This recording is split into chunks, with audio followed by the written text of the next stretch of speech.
we divide 396 by 2 in long division method. So 2 times 1 means 2. On subtracting we get 1.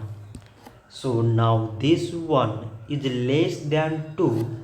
So we put down the number beside this 9. So it is 19 and 2 times 9 means 18. On subtracting it is 1.